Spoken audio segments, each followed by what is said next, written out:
Hey, welcome to another edition of Advice from the Story Collector. Well, now that the holidays are over and you've collected all those photographs, what are you going to do with them? Now, most of us, we pop them up on Facebook, Instagram, Twitter, whatever we send it off on our social media accounts. And some of us will collect those pictures in a cloud account and think that it's protected forever and will always be easily accessible. Just like in the 50s when we took those old videos of our family get-togethers, we thought we'd be able to watch those forever. And then our VHS videos, same thing. Technology advances and it will continue to advance. What you need is a way to make sure that those pictures are always available for all generations to view. And the best way to make sure that that happens is to actually print off your photographs. Well, that can be kind of a problem in and of itself, and how do you store it to make sure that that's still accessible and that people are going to be able to view it. Now, I'm going to show you a couple of things I want to make sure that you don't do. And the biggest one of those is, we used to have these albums, which were great for recording those family activities. We could write a few comments on it, but unfortunately this type of protection for our photographs actually is very damaging. So you want to be sure that you don't find an album like this and stick it in there, because this plastic deteriorates and will break down the photograph. So don't do that. One do that you do want to make sure that you take care of: when you print those pictures off, make sure that you turn the photograph over, and in a archive type of pen, make sure that you write who is on that photograph and the year. If you can put where it happened, that's even better. Put a little memory attached to it. Excellent idea, but we don't always remember to do that. The most important thing that we do is always remember to try and put those names at least on it. Good rule of thumb, because again, we think we're going to remember who's in that picture, just like we think we're going to be able to access it. Something to remember is this photograph right here. I'm sure they thought the same thing, but there's no name on this photograph at all.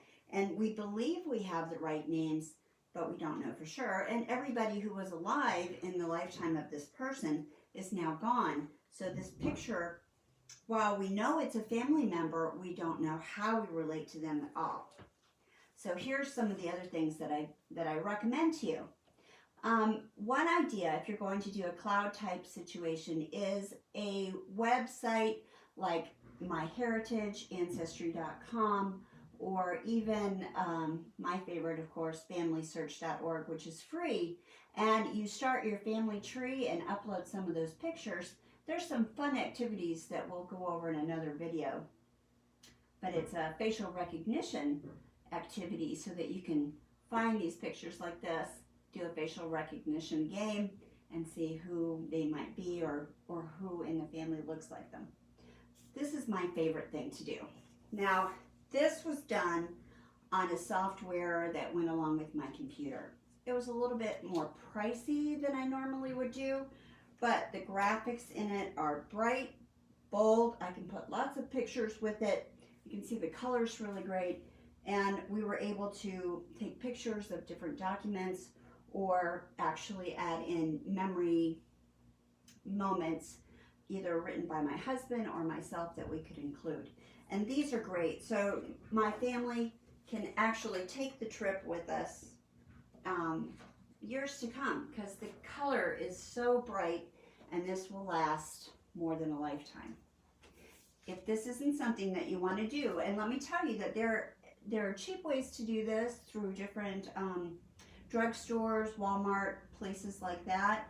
$20 for 20 pages, I think, is what I paid at some of them. Hardcover books, or you can do a soft cover book. I found this at a local thrift store, and these are the great archival sleeves. So I can put the picture in. I can also drop in an archival safe note card with some of the information on it, again with the names and dates on the back of the photographs. It cost me like $2 at a thrift store, and I can fill in the entire trip or holiday fun. Now, sometimes that's not feasible for me, or I just really don't want to do it. So then I recommend these clear archival sheets that you can put in a regular 3-ring binder notebook. And you can get a scrapbook page paper, which is archival safe, and glue them on. I find that the glue tends to disintegrate as well over time, so make it your own, whatever you want to do.